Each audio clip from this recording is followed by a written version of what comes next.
Kayo po ay nanonood sa UCF TV. Amen. Palakpakan po natin ang Panginoon. Sama-sama po tayong magpuri at magpasalamat sa mabuting Diyos. Amen. Amen. Amen. Hallelujah.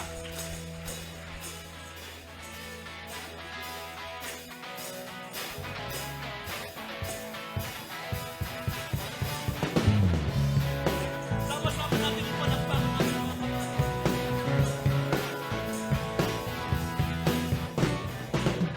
Sa'yo, Panginoon, ibibigay ang buhay. Sa iyo, Panginoon, ibibigay ang lahat. Sa'yo, Panginoon, iaalay ang lahat. Wala nang iba. Walang ibang karapat-dapat tumanggap ng Alleluia. Walang ibang karapat-dapat awitan ng pagsamba. Langit sa iyo. Langit sa'yo, langit sa'yo lamang, Panginoon, langit sa'yo. Langit sa'yo lamang, Panginoon, Jesus. Amen. Mabuti ang ating Diyos. Amen. Amen. Awitin natin. Sa'yo, Panginoon, ibibigay ang buhay. Ang aming buhay. Sa'yo, Panginoon, iaalay ang lahat. Walang iba. Walang ibang karapat-dapat tumanggap ng Hallelujah. Walang ibang karapat-dapat awitan ng pagsamba. Pagsamba. Tanging sa'yo, tanging kayo lamang, Panginoon, tanging sa'yo. Tanging sa'yo. Tanging kayo lamang, Panginoon, tanging sa'yo. Tanging kayo lamang, Panginoon, tanging sa'yo. Hallelujah. Minsan Tanging pa. kayo lamang, Tanging sa iyo, Panginoon. tanging sa'yo. Tanging sa'yo lamang, Panginoon, tanging sa'yo. Tanging kayo lamang, Panginoong Jesus. Awitin natin. Ang Diyos ay banal. Banal, banal, Tunay kang banal. banal ang Panginoon. O banal. Banal, banal, banal ang Panginoon. Minsan pa banal ang Panginoon. Banal. Banal, Banal. banal ang Panginoon. Banal. Banal, Oh. banal, banal ang Napupuno. Panginoon. Napupuno ng kalwalhatian ang kanyang kapangyarihan. Ng lubos na kadakilaan ang buong sanlibutan. Oh, Napupuno ng kalwalhatian ang kanyang kapangyarihan. Ang lubos na kadakilaan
ang kanyang kapangyarihan, ang lubos na kadakilaan, ang buong sanlibutan. Banal, banal, banal ang Panginoon. Ikaw lamang Diyos ang banal. Oh, Banal sa ang huling pagkakataon. Banal. Banal, banal, banal ang Panginoon. Banal. Banal, banal, banal ang Panginoon. Hallelujah. Tanging ikaw lamang ang Diyos ang banal. Ang kabanalan mo, Panginoon, ang iyong kapangyarihan, ang dumaloy at maranasan ng bawat isa sa atin. Amen? Kaya nga sabi ko hindi usapin tama at mali. Kasi ang Diyos lang ang banal Nung panahon na sinabi ng ating Panginoon, kung sino ang walang sala, siya ang unang bumato. Umalis yung mga tao. Sabi ni Maria, Panginoon, wala na po sila. Sumagot si Jesus sa kanya. Sabi niya, humayo ka at huwag nang muling magkasala.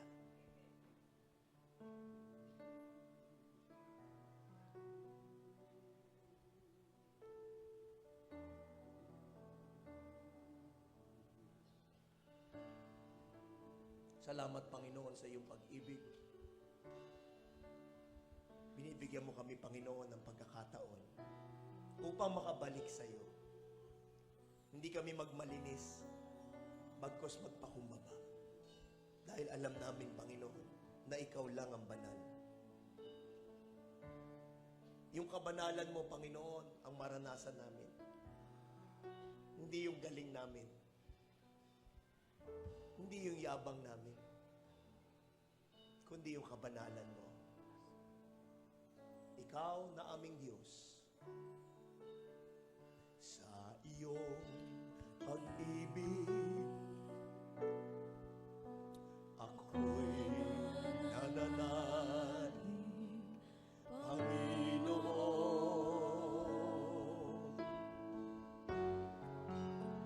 Ikaw ay tapat, biyaya mo ay sapat. Sa iyong pag-ibig, sa iyong pag-ibig, ako'y mananalig, Panginoon.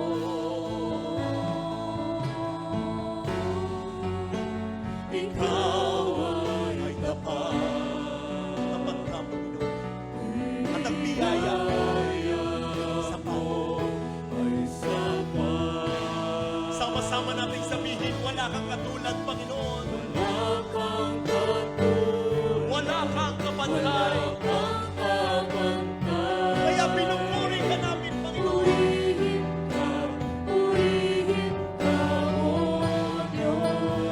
Wala kang katulad. Wala kang kapantay. Purihin ka,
wala kang kapantay. Purihin ka, Purihin ka, purihin ka, purihin ka, O Diyos.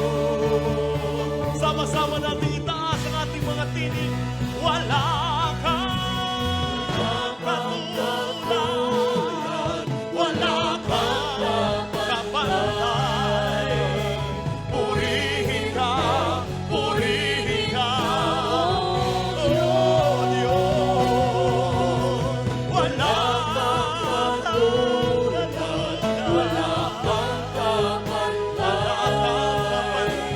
Purihin ka, Panginoon. Purihin ka, O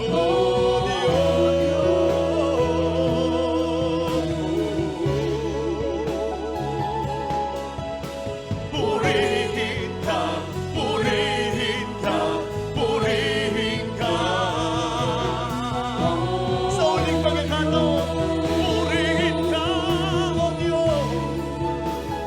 Hallelujah. Purihin ka, purihin ka, purihin ka, O Diyos. Purihin ka, Panginoon. Purihin ka, Panginoong Jesus. Ang buhay ko'y sa'yo, ito'y gamitin mo. Purihin ka,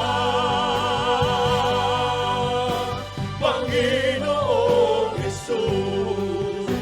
Sa habang panahon, ako ay sasamba, aming Diyos.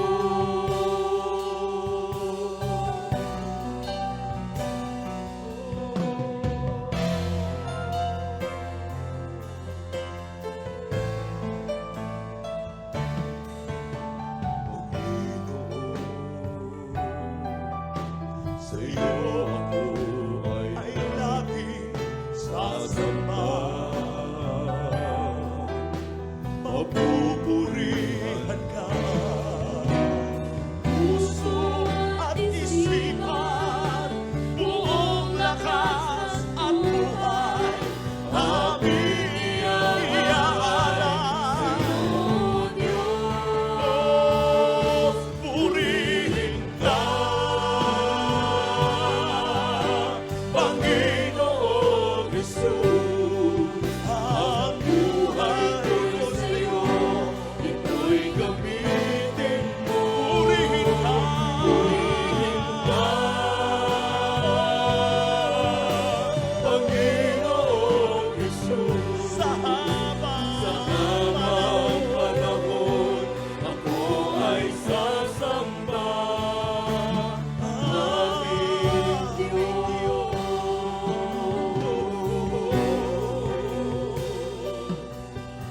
sama-sama tayong lumapit sa Panginoon.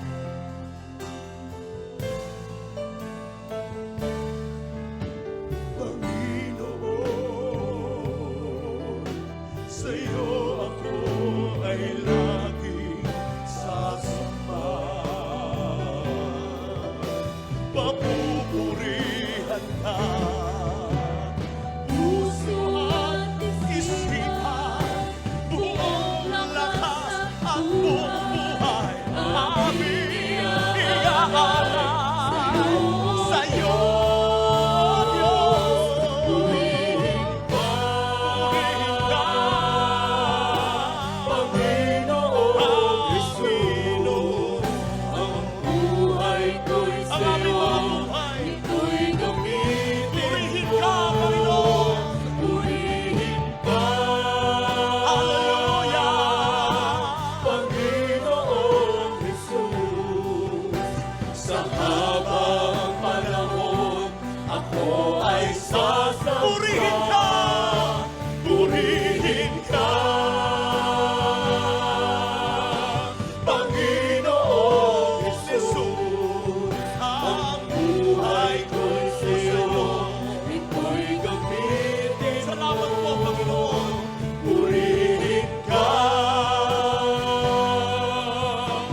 sa'yo ako. Sama-sama nating itaas ang ating mga puso. Papuring magsamba. Hallelujah! Ikaw lamang ang Diyos na mabuti. Tapat na Diyos. Pinupuri ka namin, Panginoon.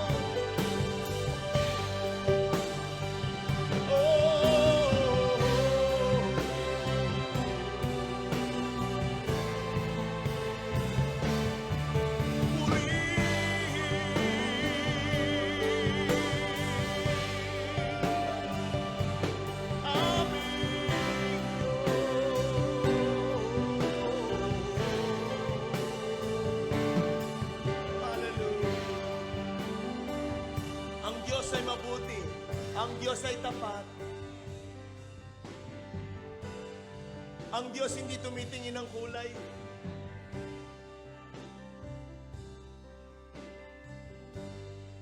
Ang Diyos pinapagpala, mabuti o masama. Pinagpaulad niya sa mabuti at masama. Dahil mahal tayo ng Diyos.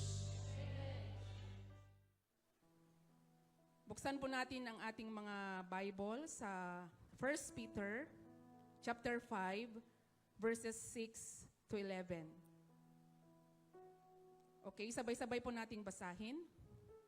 Therefore, humble yourselves under the mighty hand of God, that He may exalt you in due time, casting all your care upon Him, for He cares for you. Be sober, be vigilant, because your adversary, the devil, walks about like a roaring lion, seeking whom he may devour. Resist him, steadfast in faith, knowing that the same suffering are experienced by your brotherhood in the world. But may the God of all grace, who called us to His eternal glory by Christ Jesus, after you have suffered a while, perfect, establish, strengthen, and settle you. To Him be the glory and the dominion forever and ever. Amen. Praise God for His word. Yan. So yung atin pong mensahe ngayong umaga na ito ay pinamagatan nating humility and the victory of the believer. Yan. So, parang medyo, parang taliwas. Victory, pag sabi mong victory, ano ba yung victory? Parang medyo strong word. No? Para maging victorious ka, kailangan malakas ka, kailangan, kumbaga parang matibay ka, malakas, strength, strong. Yan. Pero, pinapakita sa atin sa Biblia na yung ating pagpapakumbaba. Yan. Kaya nga inuna ni Apostol Pedro dito, therefore, humble yourselves under the mighty hand of God. Yan. Kasi sa mundo, yung mga word na independence, yan, self-reliance, self-made success. Yan yung parang mga salita o mga konsepto na parang magli-lead sa'yo sa victory o sa katagumpayan. Samantalang yung mga word na humility, meekness, parang medyo parang mga weak word. No? Pero, iba ang pinapakita ng Biblia sa atin patungkol sa salitang humility. So, basahin natin itong mga sumusunod na Bible verse na to upang makita natin yung pananaw ng Biblia patungkol sa humility at gaano ito kahalaga sa atin bilang mga sumusunod, bilang mga tinawag ng Panginoon.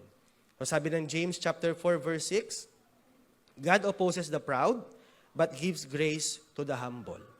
Sabi naman ng Proverbs 29:23, a man's pride will bring him low, but the humble in spirit will retain honor.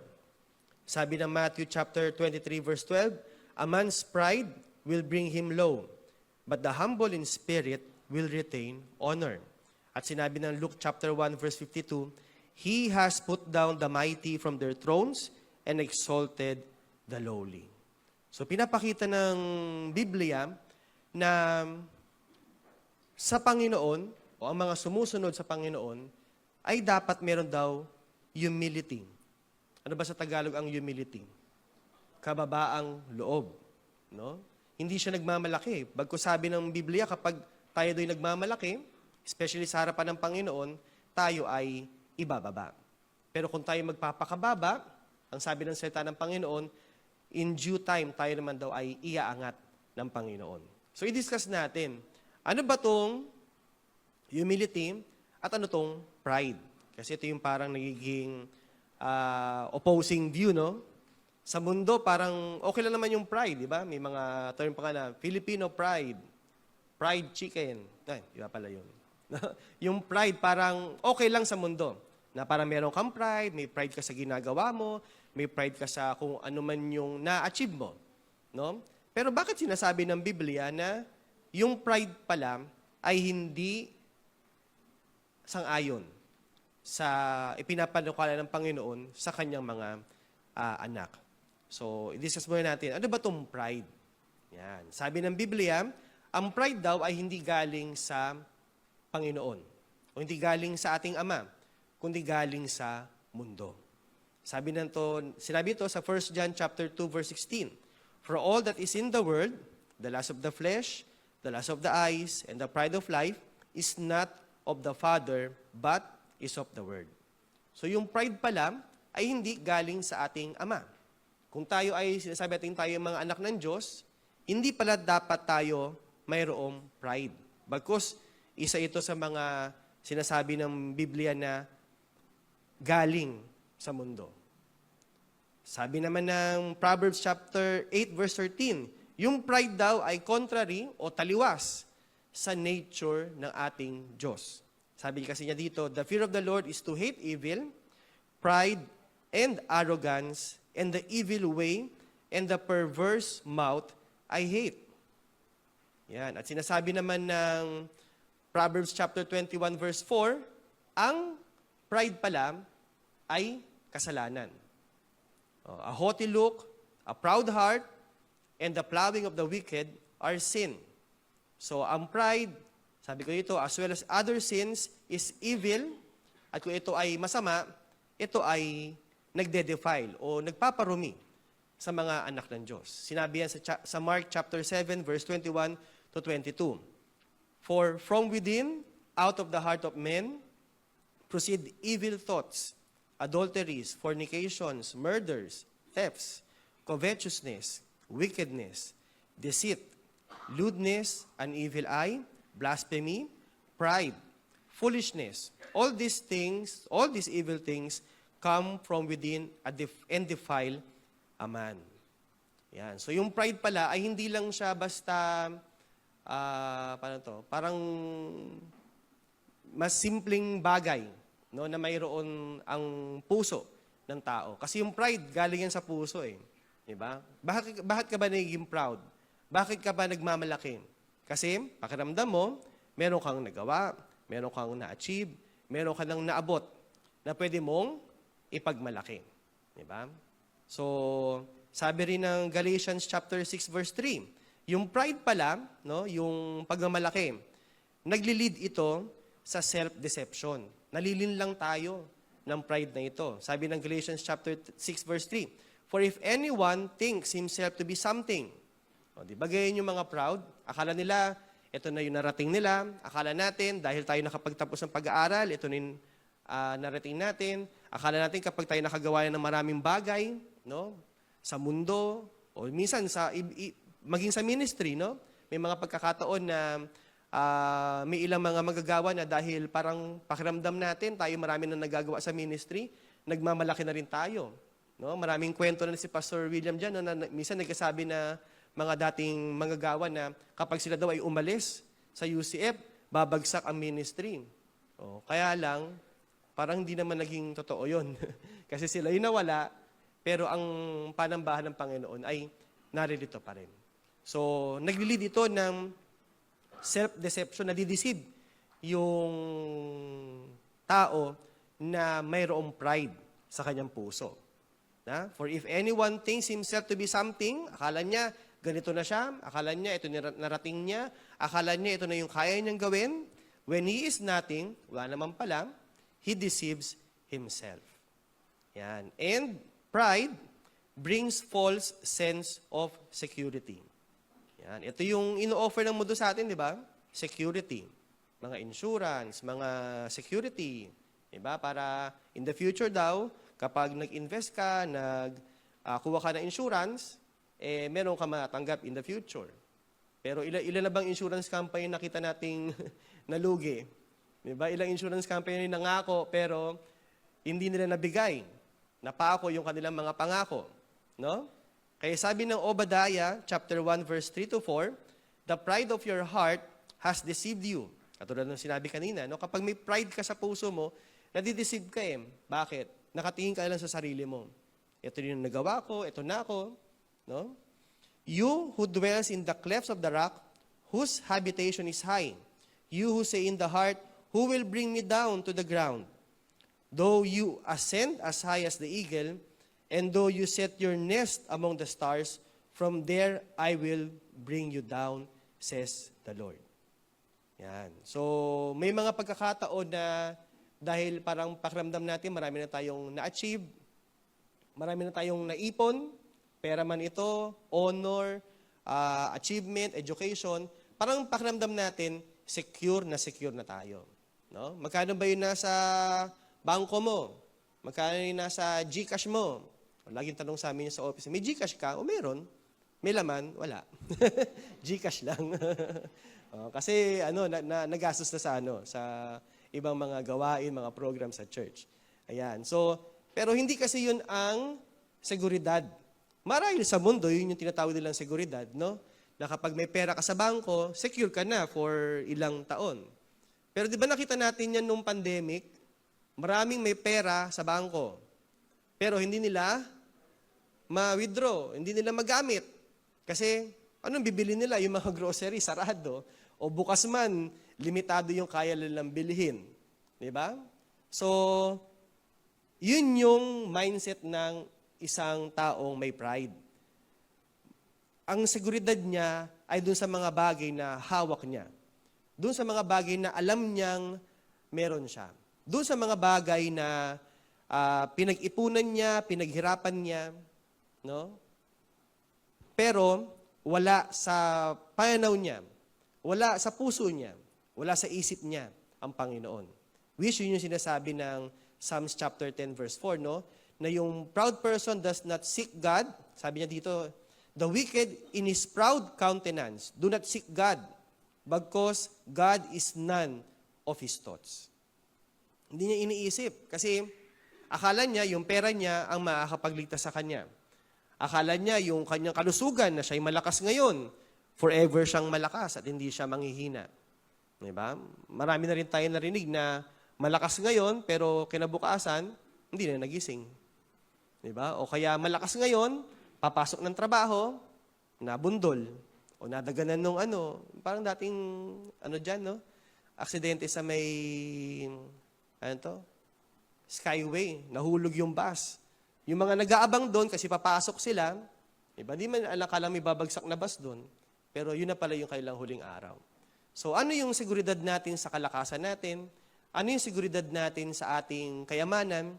Ano yung seguridad natin sa ating edukasyon? O sa anumang kaya nating ma-achieve bilang mga tao? At sinasabi natin, kapag meron akong ganito, secured na ako. Kapag meron na akong ganito, wala na makakahadlang sa akin. Pero kung wala ang Panginoon sa buhay natin, diba, sabi nga ng verse kayo na sinabi ni Pastor James, if God is with you, who can be against you? No? Tayo mga mananampalataya ng Panginoon, oo, dumadaan din tayo sa problema. Hindi excuse, no? Tayo mga anak ng Diyos na, hindi porket anak na tayo ng Diyos, Kristiyano na tayo, wala na tayong problema. Minsan nga, mas mabigat pa yung problema. Katulad nung sa kwento ni Job. Si Job ay, sinasabi ng Biblia, siya ay matuwid na tao. No? Meron siyang mga kayamanan din. Meron din siyang mga anak, mga, pwede mo sabihing, ari-arian, na pwede mo sabihin parang nakaka-secure sa kanya. Pero sinabi ng Biblia kasi na siya ay tapat sa ating Panginoon. Kaya nga di ba nabanggit niya, no? Ako ba ay magpupuri lamang dahil ako ay sagana? Hindi ba ako magpupuri kapag ako ay nagigipit o nagkakaproblema? Doon napatunayan ni Job na nasa puso niya, nasa isip niya ang Panginoon. Hindi siya nagyabang, no? Bagkus hinayaan niyang dumaan yung pagsubok na yon. Ganon din po tayo mga mananampalataya, no? Sa mga panahon tayo ay nakakaranas ng pagsubok, tayo ay tinetest, tayo ay sinusubok ng ating Panginoon sa ating katapatan sa Kanya, sa ating pagsunod sa Kanya. Tayo po ay maging humble. Tayo po ay magpakumbaba. Sabi nga, di ba, humble under the mighty hands of God. Kasi bakit? Kung talagang may tama tayong relasyon sa Panginoon, habang tayo dumadaan sa pagsubok, alam natin kasi siya ay in control. Parang sinabi dun sa verse kanina, God is faithful. No? God is faithful. At siya yung ating seguridad. Hindi ko anumang bagay. Hindi ko anuman yung na-achieve natin. Hindi ko anuman yung naipon natin. Hindi ko anuman yung mayroon tayo. Kundi yung katapatan ng Panginoon ang siyang ating seguridad. So sabi ko dito, therefore, yung pride ay hindi lang siya human flaw. O parang, ano ba yung flaw sa Tagalog? Parang kakulangan? O, ano ba yung flaw? Daloy? Hindi, flaw yun eh. Flaw, parang kamalian. No?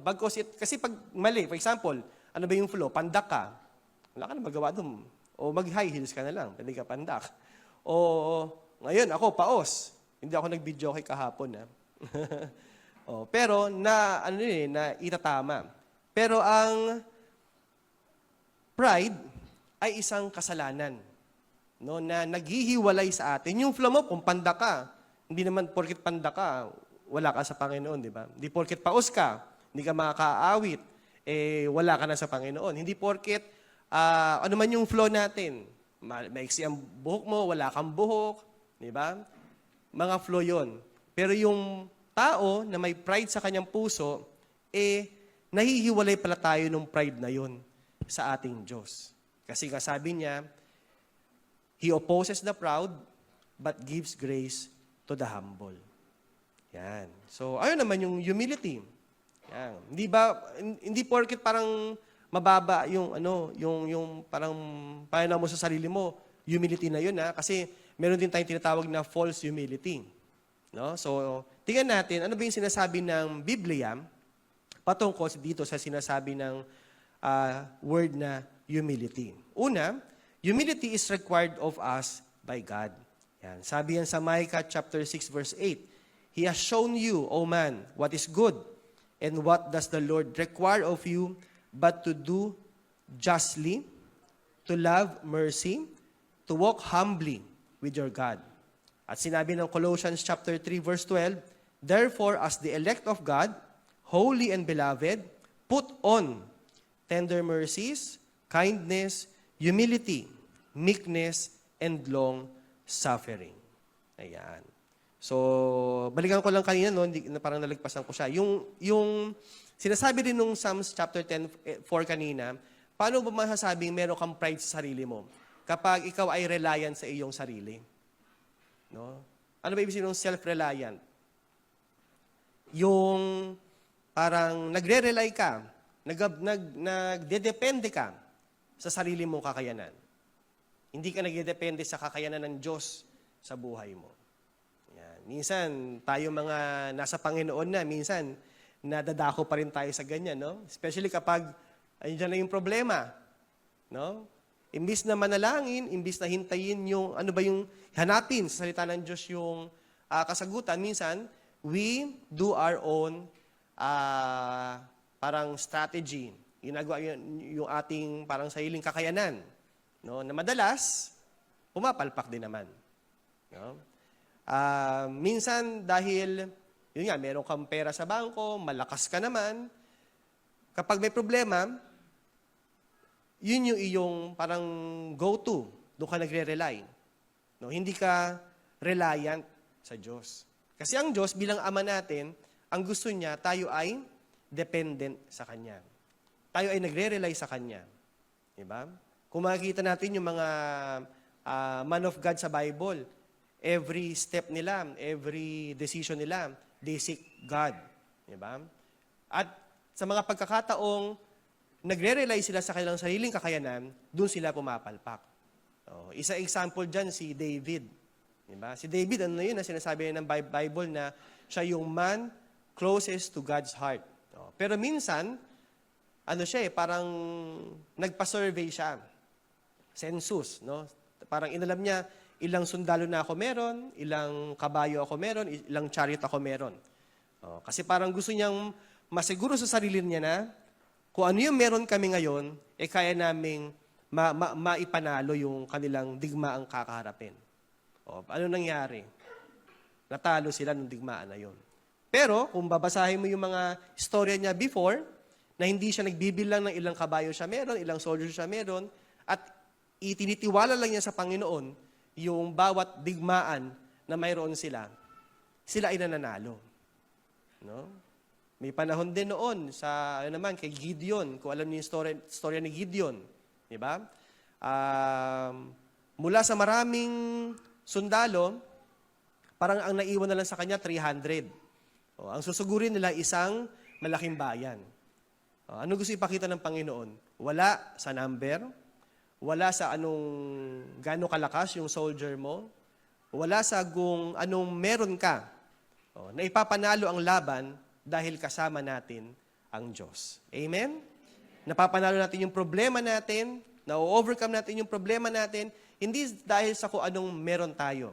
Kung ilang pera meron tayo, gaano kalakas, gaano yung lakas natin sa katawan, na ipapanalo natin yung ating laban, nagiging victorious tayo dahil kasama natin ang Diyos.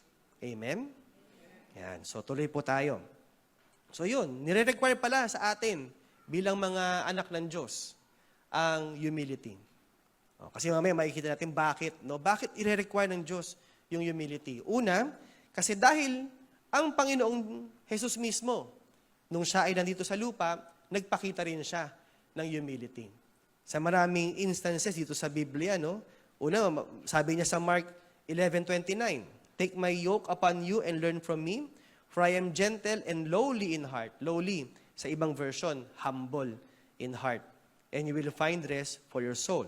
Sabi ng Philippians chapter 2, verse 6-8, "Who, being in the form of God," si Jesus ito, "did not consider it robbery to be equal with God, but made himself of no reputation, taking the form of a bondservant, and coming in the likeness of men. And being found in appearance as a man, he humbled himself and became obedient to the point of death, even the death of the cross." So si Jesus mismo na Diyos din, no? Pero isinabit niya yung kanyang sarili. Iniwan niya yung kanyang pagka-Diyos at siya'y nagkatawang tao upang tuparin ang kalooban ng ating Diyos sa Ama. At dahil sa Kanya, dahil sa sacrifice ni Jesus, tayong lahat ay meron na ngayong pag-asa na maligtas at maibalik sa kaharian ng ating Diyos Ama.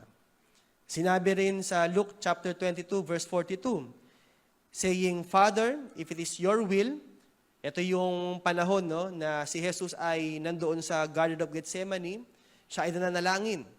Kasi dahil, even though nung panahon na yun, tao siya, nasa katawang tao siya, pero Diyos pa rin si Jesus. Alam niya yung mangyayari kinabukasan. Alam niyang maghihirap siya, papasakitan siya, hihiyain siya ng mga tao, and ultimately, mamamatay siya. No? At yung pagkamatay niya, hindi yung parang napugutan na ng ulo, dead na.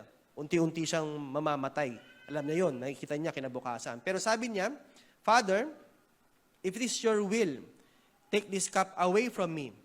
Nevertheless, not my will, but yours be done." So, pwede niya sabihin, di ba, na Diyos din naman ako bakit kailangan ko pang magpakasakit? No? Yeah, parang kung tinan nyo, kung may pride si Jesus sa puso niya, mga walang iya itong mga taong to. Ako lumikha sa inyo, ba't nyo ako hinihiya? Di ba? Maipako ka sa krus. Noong panahon na yun kasi yung krus, hindi siya blessed object.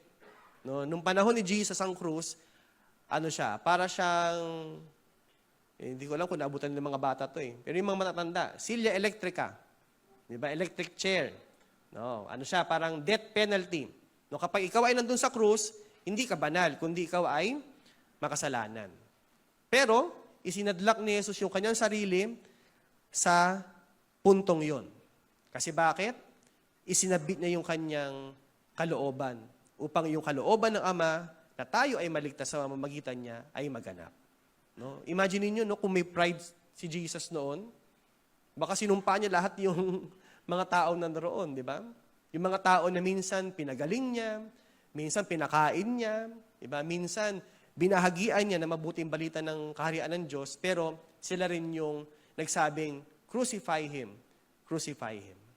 Pero dahil sa kababaang loob ni Jesus, dahil alam niya yung kabuuan ng plano ng ating Diyos Ama, isinabit niya yung kanyang sarili.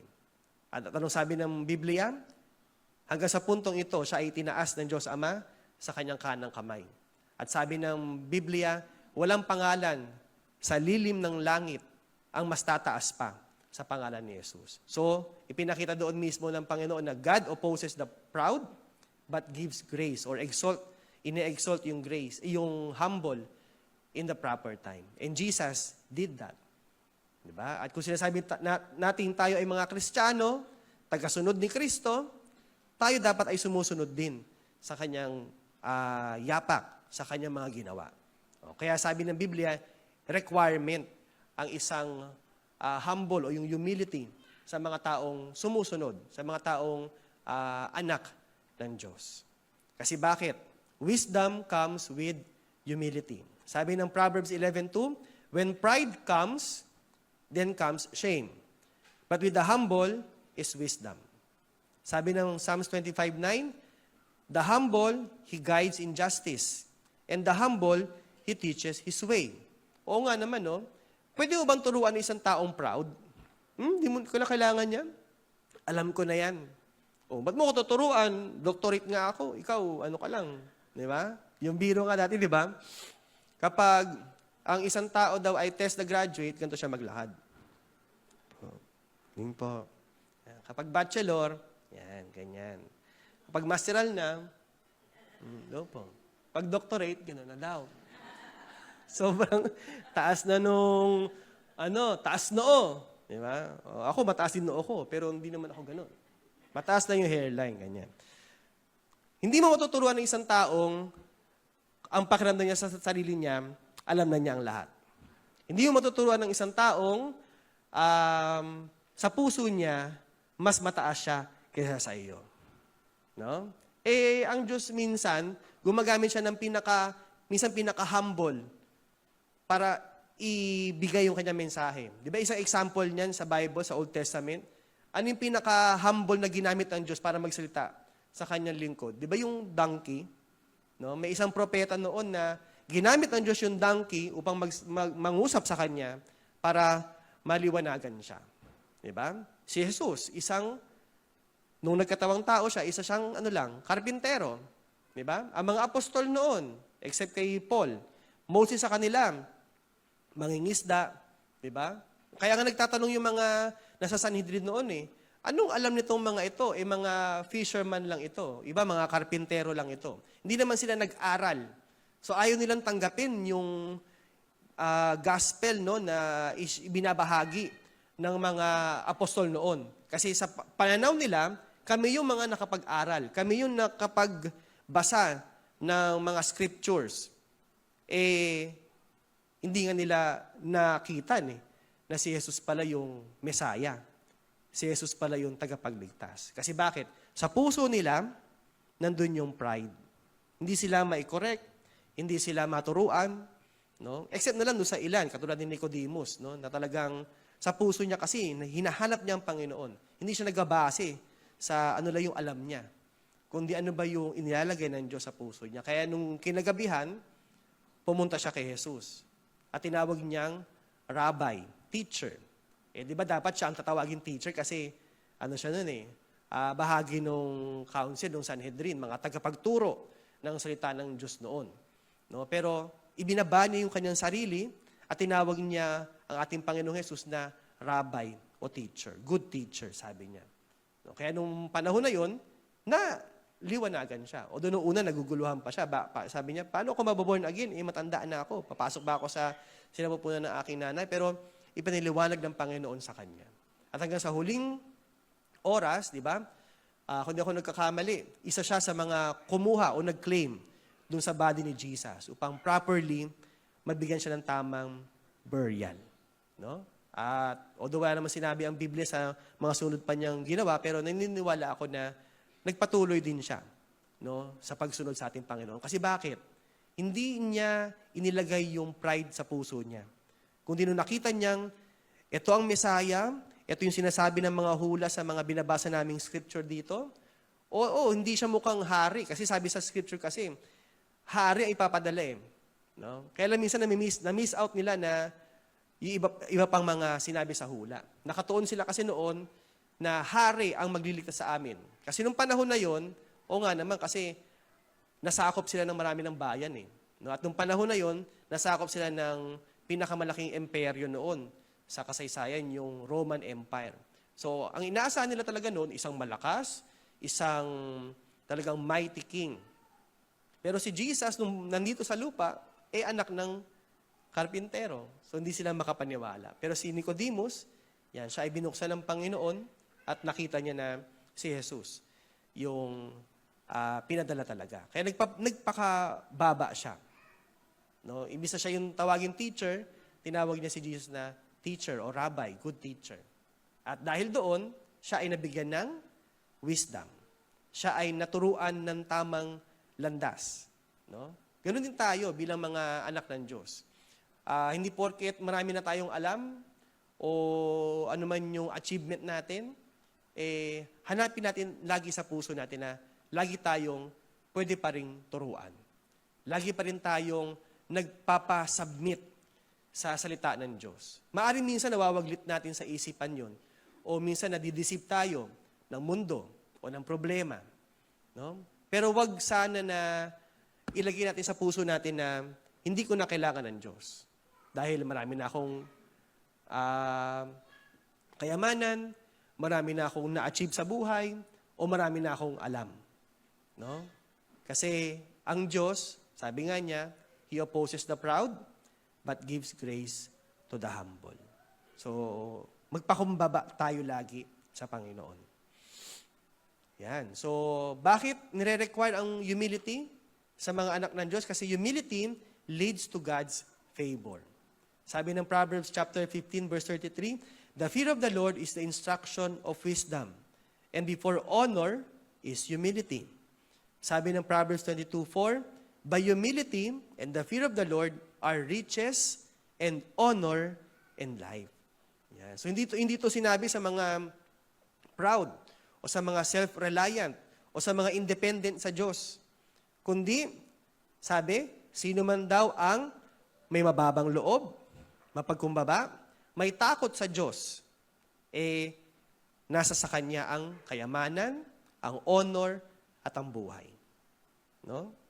So, yung kayamanan na ito, marahil hindi sa physical na kayamanan. Marahil yung kayamanan na ito ay yung kayamanang iniimpok natin sa kaharian ng Diyos. Diba sabi ng Biblia, huwag kang mag-impok ng kayamanan sa lupa na maaring manakaw, masira, o kainin ng mga insekto. Pagkos mag-ipon tayo ng kayamanan sa langit na hindi nasisira, hindi nananakaw. Sabi ng Luke chapter 4 verse 11, 14 verse 11, for whoever exalts himself will be humbled, and he who humbles himself will be exalted. Kung sino yung nagmamataas, siyang ibababa, at kung sino yung nagpapakababa, siyang itataas. Humility and submission to God brings yung victory natin bilang mga mananampalataya.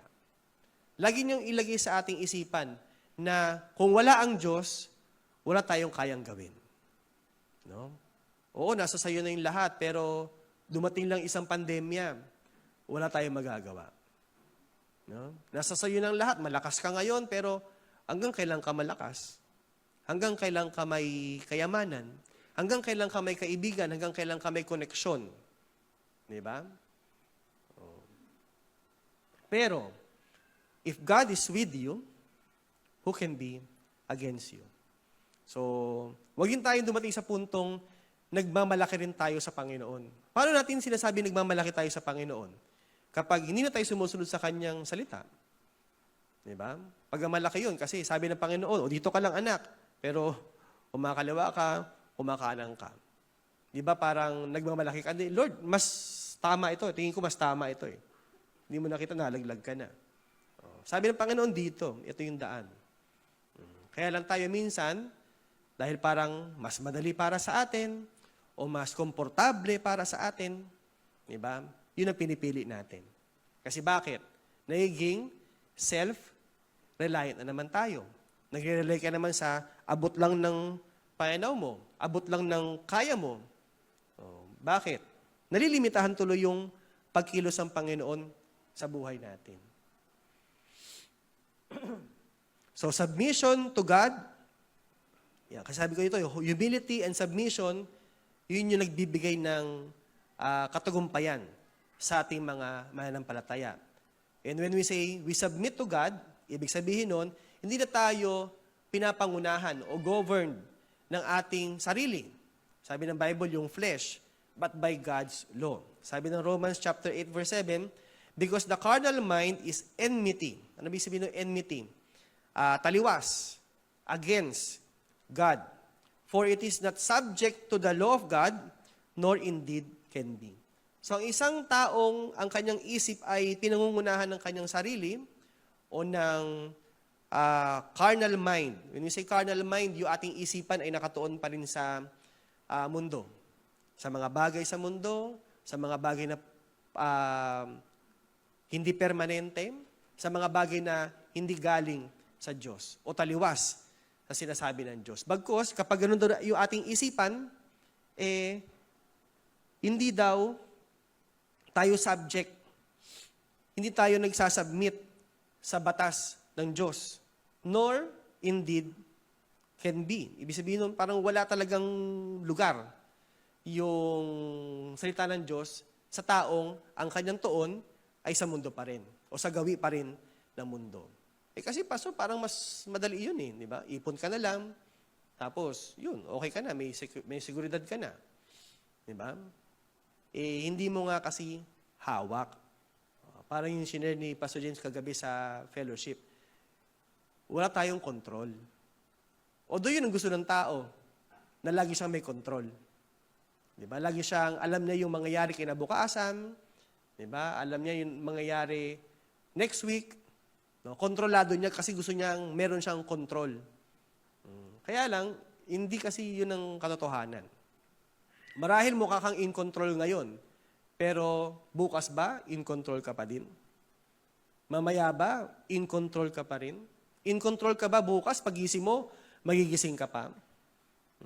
Pero sabi ng Biblia, God is in control.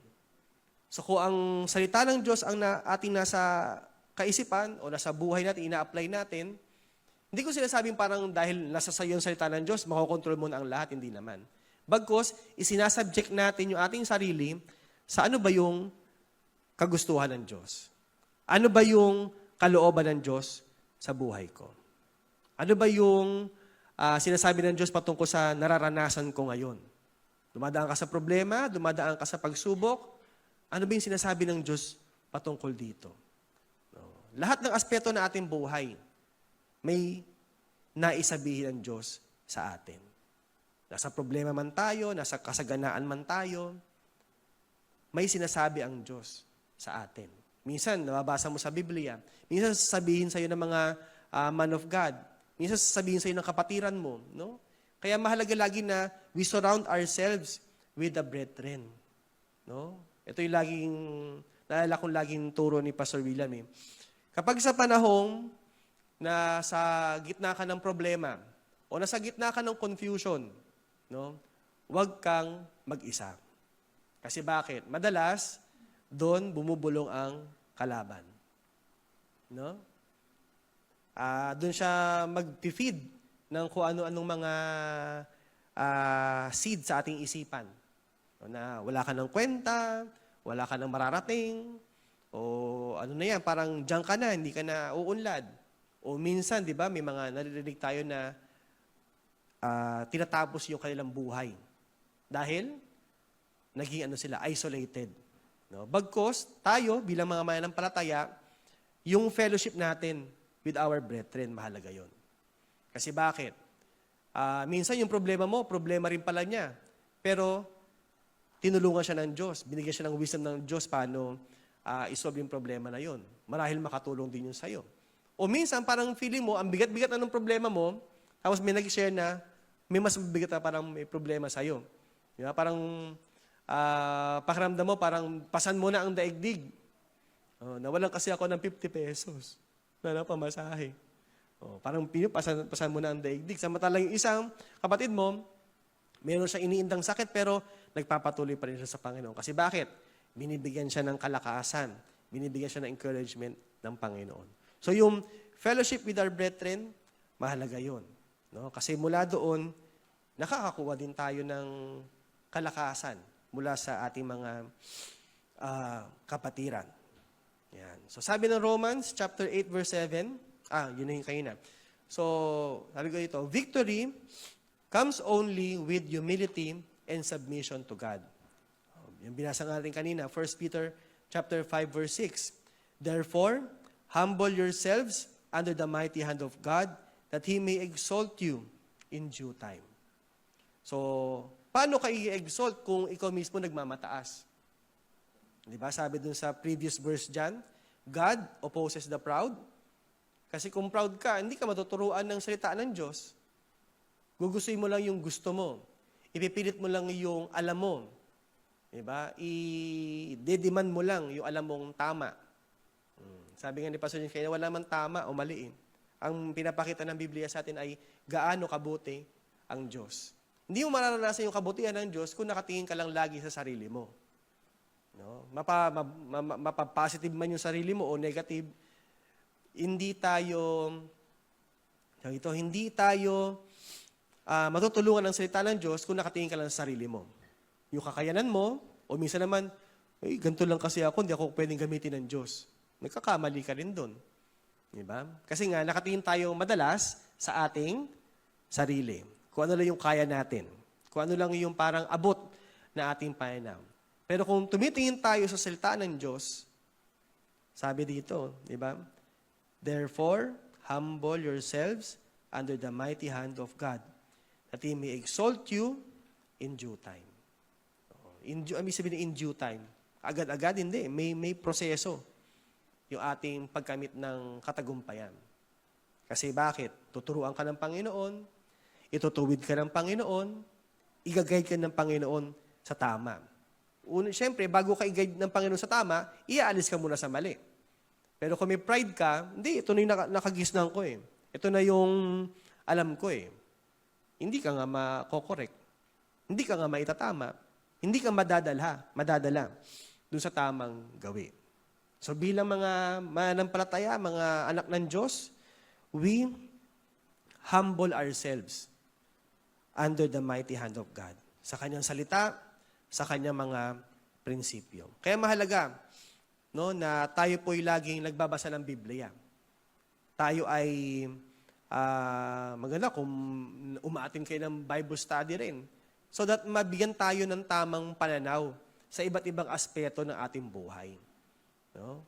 Kasi kapag wala ang salita ng Diyos sa atin, again, sariling desisyon mo yan naman ulit.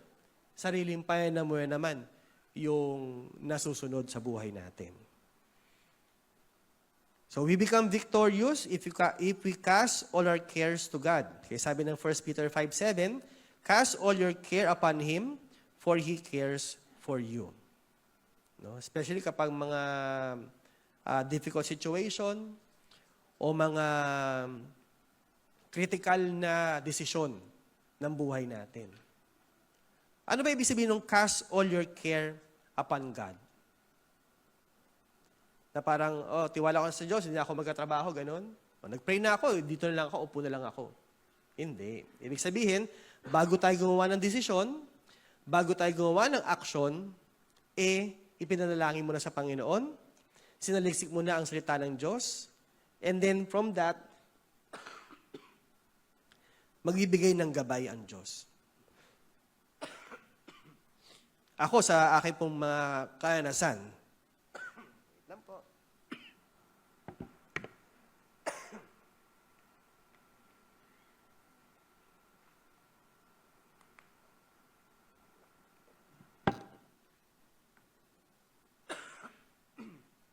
Excuse me po. Yan. Ako sa karanasan ko, no, may mga panahon na talagang mabibigat yung problema. Talaga may kagipitan. May mga panahon noon na parang hindi ko alam yung aking gagawin. Pero every time na ako'y luluhod sa Panginoon, ako'y mananalangin, then magbibigay siya ng wisdom. Minsan hindi agad-agad na parang after ko mag-pray, siya na yung wisdom. Hindi. Minsan throughout the day, minsan throughout the week. No? Tsaka bilin din lagi ni Pastor William, huwag kayo magdedesisyon kapag kayo ay confused. Kasi bakit? Pag confused ka, hindi mo alam gagawin mo, nagdesisyon ka, malamang yung decision mo mali. Huwag ka magdesisyon kung hindi mo muna sinasaliksik ang salita ng Diyos. Hindi ka muna lumapit sa Panginoon sa panalangin. Ako sa experience ko po, may mga gano'n akong pagkakataon na hindi ko alam ano yung next step, ano yung gagawin. Pero dahil itiniwala ko sa Panginoon, din siya yung kumikilos. No? Again, parang, bakit nga ba kikilos ang Panginoon kung ikaw pa rin yung kumikilos? Diba? May problema ako, ito yung gagawin ko. Ito yung solusyon ko. Ito yung mga strategy ko. No? Tapos, hindi mo naman kinokonsult sa Panginoon, paano siya kikilos sa'yo? Diba? O anak, ay, wait lang, busy ka pa eh. Paano ko bibigay? Ito yung ano ko, wisdom ko, bibigay ko sa'yo. Kaya lang, busy ka pa eh. Wala kang time. No? Busy kang solusyonan yung problema mo, wala kang time na ibigay sa Panginoon. Samantalang sinasabi ng Biblia, cast all your care upon Him. Bakit? Kasi He cares for you. No? Lahat ng pinagdadaanan natin, may pakialam ang Diyos. Lahat ng pinagdadaanan mo sa buhay, gusto tayong tulungan ng Diyos. Kaya lang, kailangan nating lumapit sa Kanya. No? Kailangan nating ibabayo ating sarili na, Lord, hindi ko na po ito kaya. Kayo na po ang kumilos. Kasi kung kaya mo pa, ba't ka naman kikilos ang Diyos? Kaya mo pa eh. Diba? Kailan kikilos ang Diyos? Kapag hindi mo na kaya. Kapag wala ka na. Kapag end na. Sabi nga, end na ng PC mo, end na ng kung ano man yung meron kang kakayanan. No? So, yung victory ay kapag sinusuko natin sa Panginoon lahat ng ating mga alalahanin kasi inaalala tayo lagi ng Panginoon. So, victory comes with sobriety and vigilance. Yan. Ano ba yung ibig sabihin ng sobriety? Sober mind. When we say sober mind, pag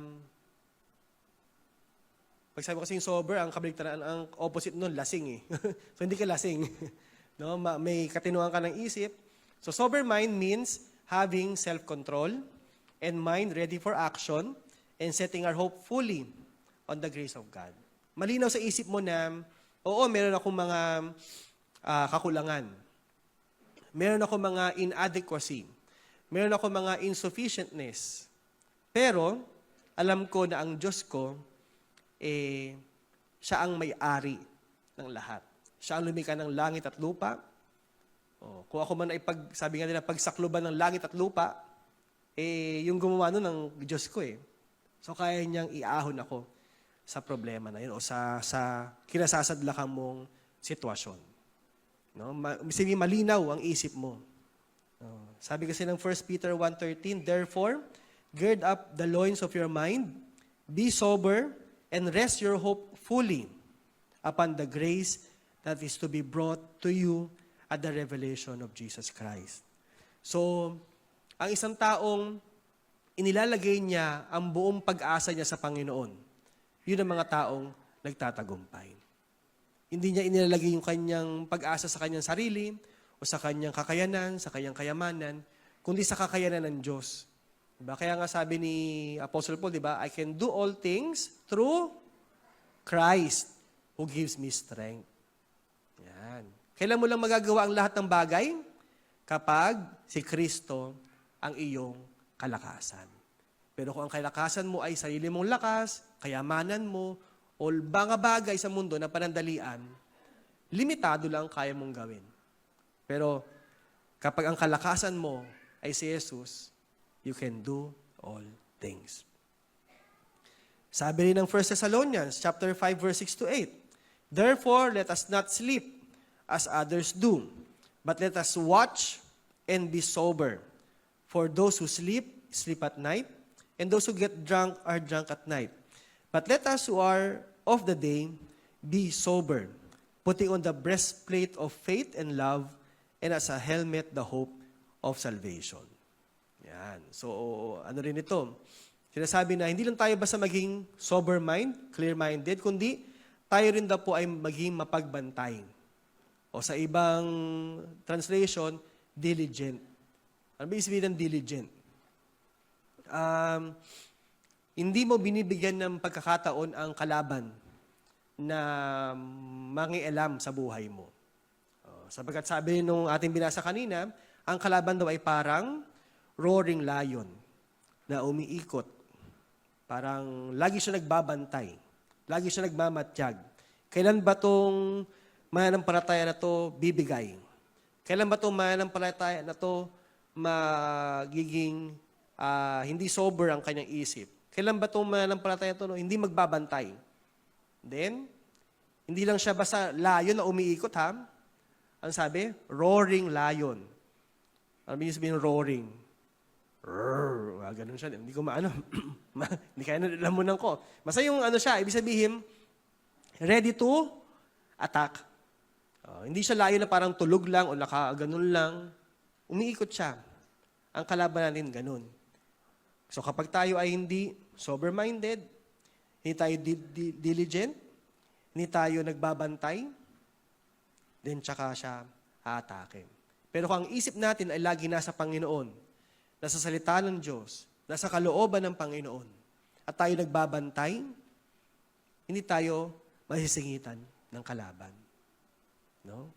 Again, paano ka nga magkakaroon ng sober mind kung ang isip mo ay lagi nakatuon lamang sa sarili mong kakayanan? Pero kung ang pag-asa mo ay nasa Diyos, yan, matulog ka man, syempre tayo, no? Hindi ka naman makakapagbantay na 24/7, hindi ako matutulog. Hindi naman. Kasi kung ang pag-asa mo ay nasa Panginoon, kung saan ka kulang, ang Diyos naman ang magdadagdag. Kung ano yung ating kakulangan, Diyos ang ating kakumpletuhan. And victory over the enemy comes from our steadfast faith in God. Yan. Ano ba ibig sabihin ng steadfast? Steadfast. Steadfast. Mabilis na steady. Hindi po. Steadfast sabihin, nagpapatuloy. No?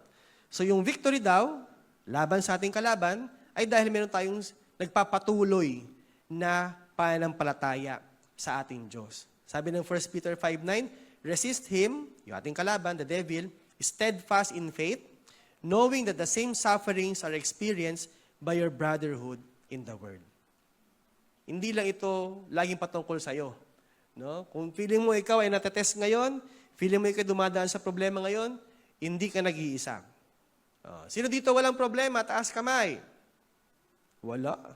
O diba? Lahat tayo may problema. Iba-iba nga lang yung gravity minsan, iba-iba yung sitwasyon, iba-iba yung punot dulo, iba-iba yung bigat.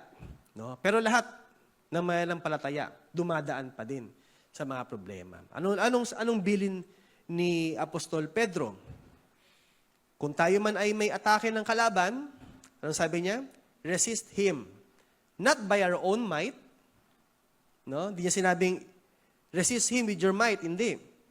Resist him steadfast in your faith. Magpatuloy tayo sa ating pananampalataya. No? Ano ibig sabihin nun? Kapag may problema, lalong lumapit sa Diyos.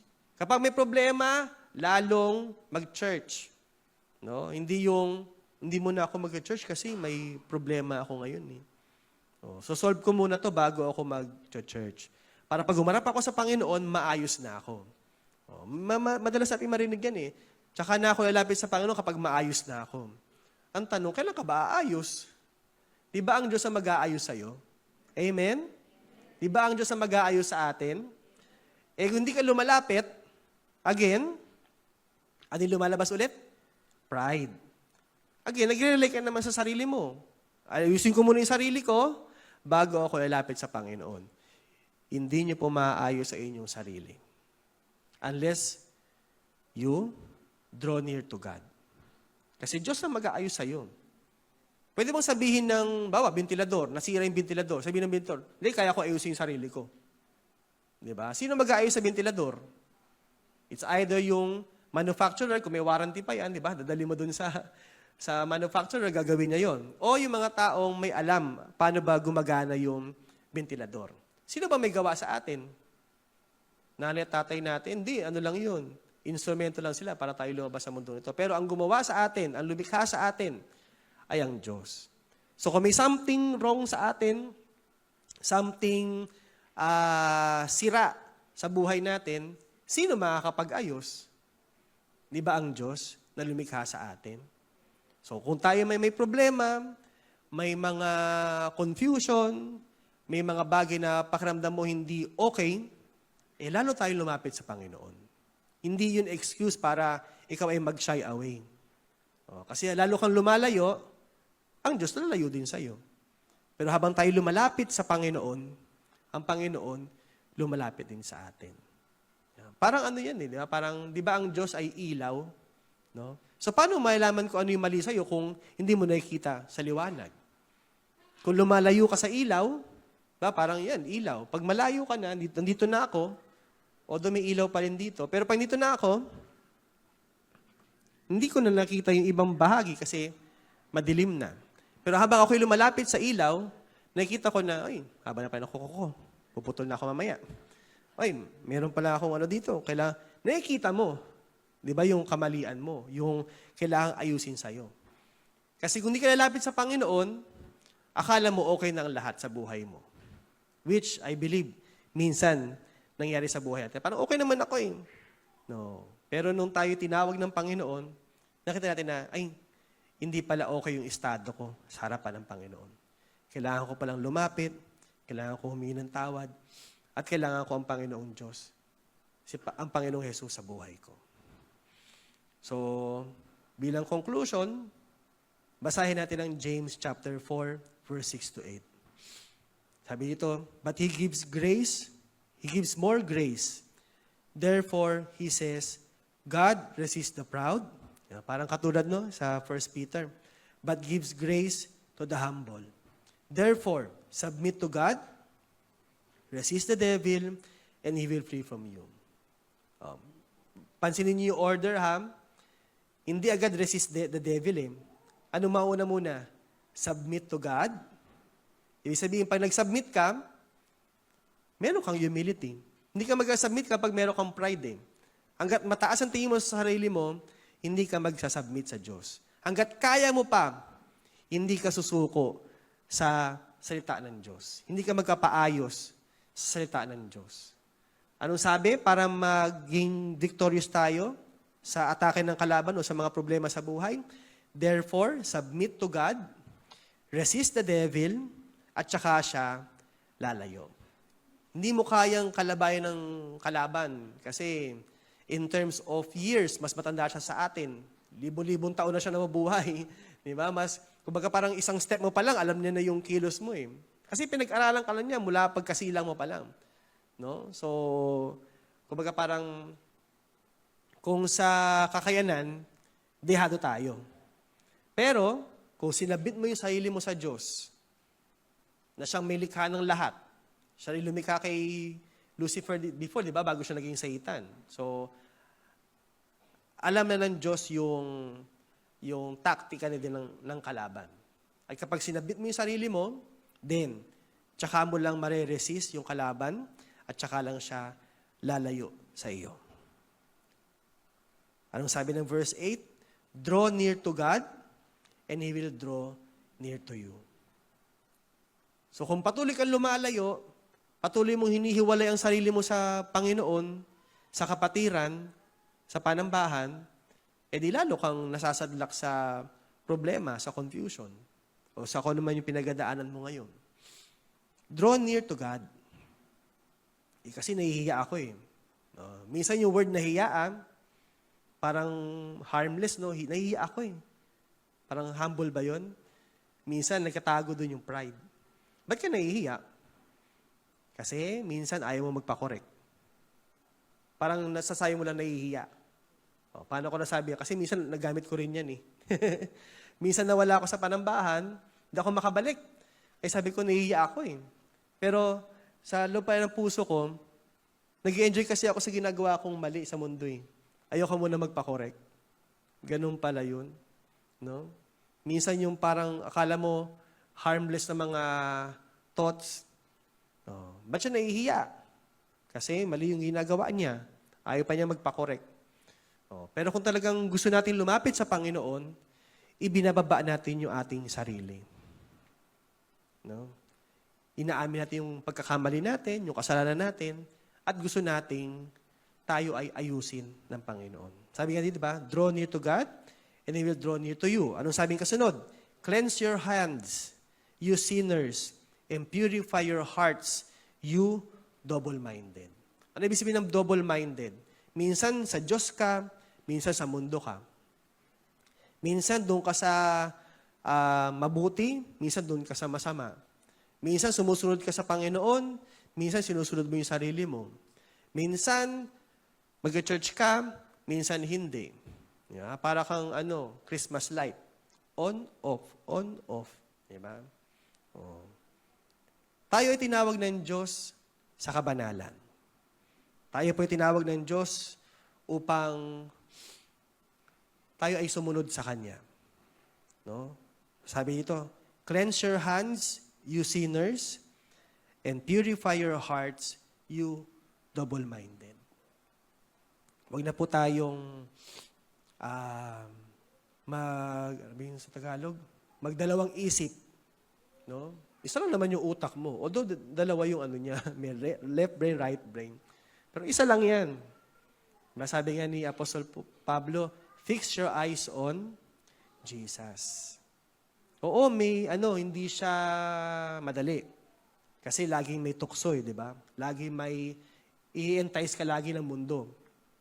Na mas okay ito, mas yayaman ka dito, mas magiging komportable ka dito. Exactly, sinasabi ng gospel, di ba? Sabi ni Jesus, meron daw 2 daan. Isang tuwid at malapad na daan, at isang makitid at rough road. No? Doon daw sa malawak at patag na daan o diretsong daan, anong dulo nun? Destruction, kapahamakan. Pero yung makitid na daan, ang dulo nun ay buhay na walang hanggan. Bakit kailangan ganun? Hindi ba pwedeng matuwid na daan na lang din yung dadaanan ng Kristiyano? Hindi eh. Kasi bakit? Di ba pag malapad yung daan, hindi ka nag-iingat, parang lapad naman ang daan eh, kahit saan ako umano dyan, okay lang maglakad. Hindi mo binabantayan yung lakad mo. Pero ang isang Kristiyano na lumalakad dun sa daang inihanda ng Panginoon na makitid, iniingatan niya yung kanyang step. Kasi every wrong step, pwede siyang mahulog o pwede siyang matumba. Pero kung sakali mang natumba pa rin tayo, di ba tapat ang Diyos? Tayo ay itatayo niya. Kaya lang, pag ayaw mo magpatayo, hindi, kaya ko to, Lord. Umukong hawakan. Kaya ko yan. Kaya mo, tumba ka na naman. Hindi, kaya ko, Lord. Again, kapag meron kang pride sa puso mo, kaya mo, di ba? Every time na kaya mo, hindi kikilos ang Diyos. Kailan kikilos ang Diyos? Kapag sinabi mong, Lord, kayo na po ang masunod. Lord, susunod na po ako sa inyo. Hindi ko po kaya. Hindi ko po kayang ayusin yung sarili ko. Hindi ko po kayang ayusin yung isip ko. Hindi ko po kayang ayusin yung aking buhay. Panginoon, take over. Kayo na po ang mag-ayos. Kasi pag walang ganong pagpapakumbaba, hindi ka ayusin ng Panginoon. Hindi kayang ayusin ang isang taong kaya pa niyang ayusin ang kanyang sarili. So, kailan lang? Kapag inay mo sa sarili mo na, Panginoon, hindi ko po kaya.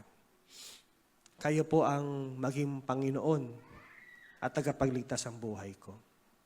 Pag sabi mo kasing Panginoon, hindi na ikaw ang masusunod. Di ba? Kundi yung Panginoon na natin, si Jesucristo na masusunod. Yung kanyang salita, yung kanyang mga prinsipyo na sa buhay natin. At bilang challenge po sa atin, basahin po natin ang 2 Corinthians chapter 12, verse 7 to 10. And sabi dito, sabi to ni Paul, "Unless I should be exalted above measure by the abundance of the revelations, a thorn in the flesh was given to me, a messenger of Satan to buffet me, lest I be exalted above measure. Concerning this thing, I pleaded with the Lord 3 times, that it might depart from me." Yan. So ito yung sinulat ni Apostol Pedro, no, na meron siyang, sinabi niyang messenger of Satan.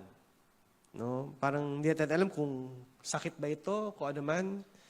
No? Na ilang beses na niya itong inilalapit sa Panginoon na, Panginoon, mawala na ito.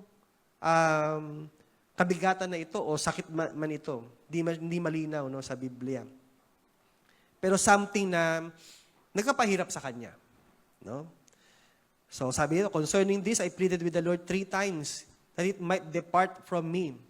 And He said to me," anong tugon ng Panginoon sa kanya? "My grace is sufficient for you. For my strength is made perfect in weakness." Yan. "Therefore, most gladly, I will rather boast," sabi ni Paul, "in my infirmities." Ano yung pinagmamayabang niya? Yung kanyang mga infirmities, yung kanyang mga kahinaan. Bakit daw? So that the power of Christ may rest upon me. "Therefore, I take pleasure in infirmities." Hindi naman siya masokista, no? Pero sinasabi lang niya na okay nang marami siyang kasakitan, in reproaches, in needs, in persecutions, in distresses, for Christ's sake.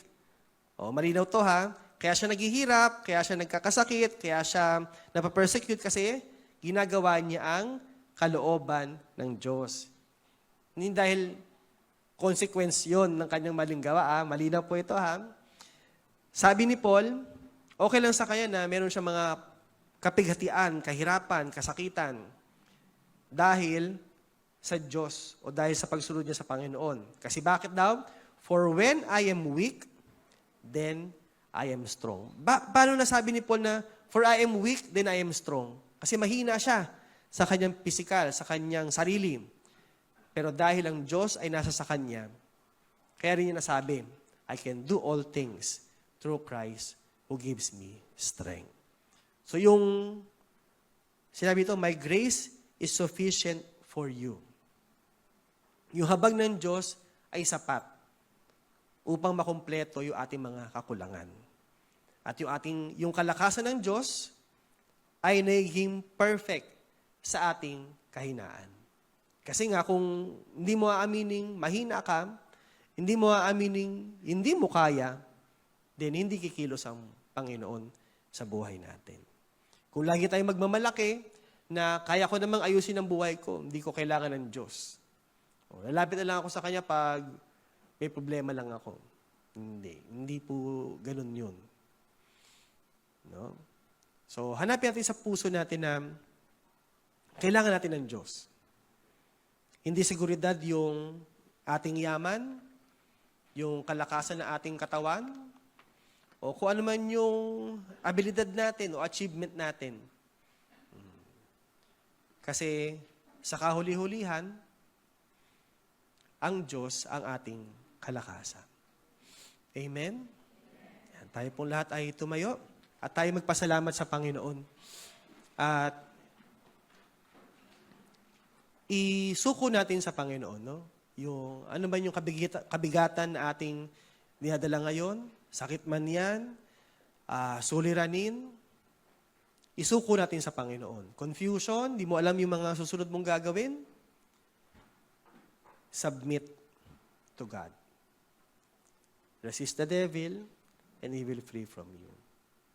Let's cleanse our heart, our hands, we sinners, and purify our hearts. Ilagay natin ang salita, ang prinsipyo ng Panginoon sa ating pong mga buhay. Tayo po'y manalangin. Hallelujah. Panginoon, marami pong salamat sa mensaheng ibinigay niyo po ngayong araw na ito. I pray na ito po'y manatili at mangusap patuloy, Panginoon, sa iyong mga anak. Let your Holy Spirit enlighten each and every one na nakarinig, Panginoon, at matutunan ng bawat isa yung humility, Panginoon. Alisin niyo po yung pride sa aming puso, bagkus maunawaan namin, makita namin na ikaw ang aming kakumpletuhan. Ikaw ang aming kalakasan. Ikaw, Panginoon, at ang habag mo ay sufficient upang kami ay makalagpas sa aming mga pinagdadaanan ng mga suliranin, karamdaman man ito, problema sa aming mga buhay. At salamat po, Panginoon, sapagkat you are enough. Even you are more than enough, Panginoon. Salamat, Panginoon, sa pagtawag niyo po sa amin. Salamat, Panginoon, sa pagpili niyo po sa amin bilang maging mga anak mo, lingkod at tagasunod mo, Panginoon. At sa araw na ito, amin pong sinusuko ang aming mga buhay. Kayo, Panginoon, ang siyang maging Panginoon at tagapagligtas ng buhay na ito. And we declare, Father God, that from this day forward, Jesus is our Lord and our Savior. Maraming pong salamat. Ito po ang aming dalangin sa pangalan ni Jesus. Amen. Palakpakan po natin ang Panginoon.